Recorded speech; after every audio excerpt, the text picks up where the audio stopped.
Welcome to the Amazing Car News Channel.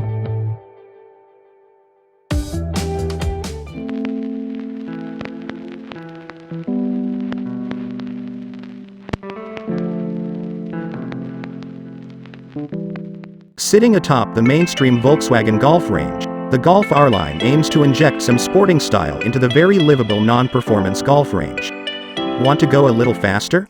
There's the Golf GTI and soon the Golf R for that, but if getting the look matters most, perhaps the R Line is for you. The 2021 Volkswagen Golf R Line arrives as what could potentially be the last of its kind. As traditional small car sales shrink, buyers look to SUV alternatives, and overseas emissions regulations push electric vehicles to the fore. The 8th generation Golf might be the last Golf as we know it. Putting its best foot forward, this new Golf does what every Golf since the first generation seems to have done so well. Evolving the breed, rather than revolutionizing it. Adding new tech, features and finesse, and upholding the Golf's position as something of an upmarket option among more fleet-focused competitors. Priced from $37,450 plus on road costs, the Golf R Line won't grab attention with bargain pricing, though that position belongs to the entry-level Golf 110 TSI from $29,350 as a manual or $31,950 as an automatic.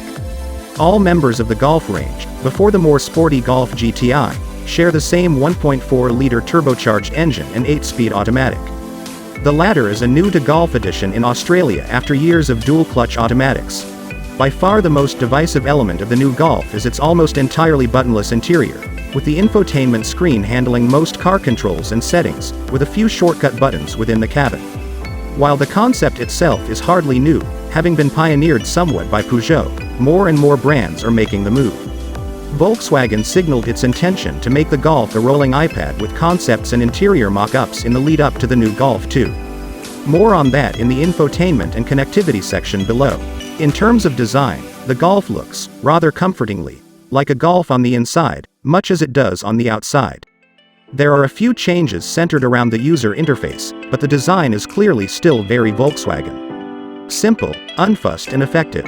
As part of the R Line package, there are some sporting touches, like sportier seats with added bolstering and integrated head restraints, suede-esque microfiber trim, and a leather-wrapped flat-bottom steering wheel.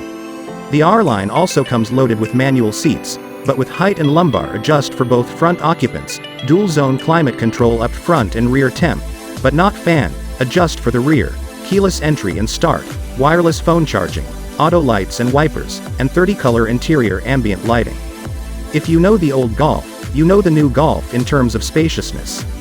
While this is a new generation car, its shared underpinnings with the previous generation's mean interior dimensions remain largely the same. Thanks for watching.